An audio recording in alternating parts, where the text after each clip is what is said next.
of South Africa neutral over Russia's invasion of Ukraine. Is this payback for the West, for the wrongs of the colonial era? Is that why? No. It's not the colonial era. Tim, let's be frank. The resolution, American resolution, called for the condemning the violation of the sovereignty of another country. Of Ukraine. Of Ukraine. And many African people said, excuse me, what did America do in Iraq? Was that legal? Was that not breach of security, sovereignty of another country? So why don't they condemn both then? Exactly. But from US to put this resolution forward was a little bit really unwise. Africa, nice. Surprise! In Namibia, for example, the number of Chinese people living here in the meantime is 4 times as much as, for example, the German community. And so far, it's not precisely the same what takes place all over the world. There are differences. And what I'm... Mr. Speaker, Yeah. what is your problem with that? Why does it become your problem? it looks like it's a more European problem than our problem. Yeah. You are so sorry for us. I don't see Chinese will never come and play around here. As Germans not allowed to do that, which Germans are doing, by the way. You talk about Chinese. We allow Germans to come offer visas here. Red carpet. Our people are harassed in Germany. Even diplomatic passport holders in Germany. And you come in here, Germans come in here as they want. So why Chinese talk about Germans? How you are treating us there? Chinese don't treat us like that. Diplomatic passport. We're coming back from Geneva. These people were held up at the airport. Just now, last week, in Germany. We know what we will handle our own country. Don't be sorry for us. Absolutely, yeah. Yeah. So let's get this straight. You're saying to me that your policy, if you were in power in South Africa, is quite simple. That your enemy's enemy, and it seems you regard the US and its allies as the enemy, Yes. your enemy's enemy Yes. is your friend. Never mind if he's a suspected war criminal, never mind if the UN and the ICC say they have compelling evidence of Russian war crimes. You don't care. As far as you're concerned, my enemy's enemy is my friend. You're exaggerating, but another point which you don't want me to go there is that Tony Blair accepted that they were wrong about Saddam Hussein to an extent that he did an apology of a thug, right?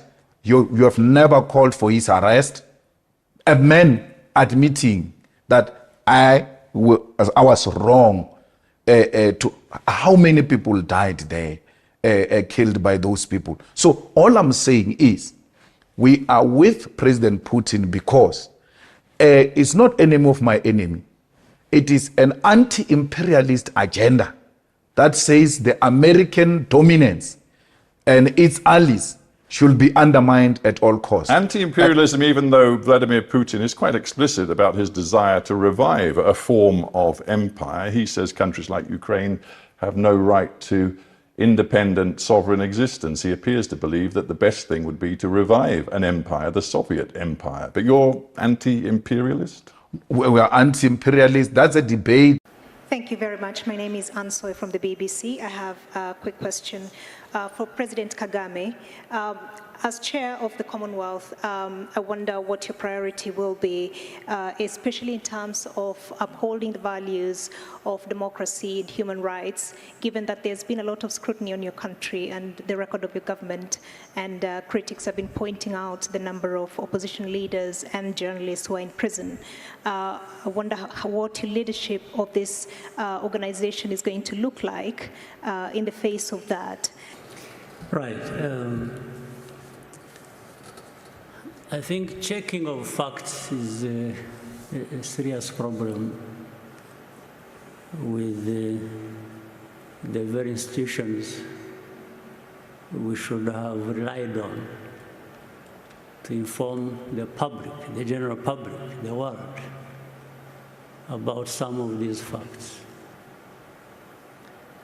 Or whether the facts themselves or the interpretation of some of the things that actually happen.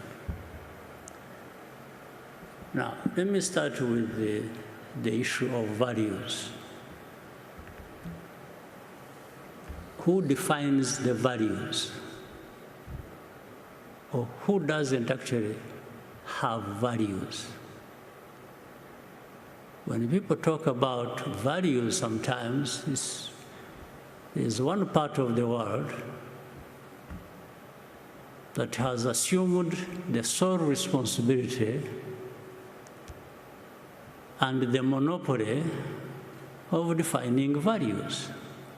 So the rest of us have no values. We've just to keep learning from these ones who define the values.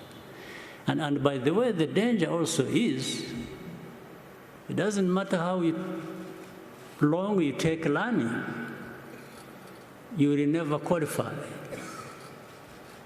You will just always be branded somebody who has no values or who comes from a place where there are no values. So I want to put this case clear.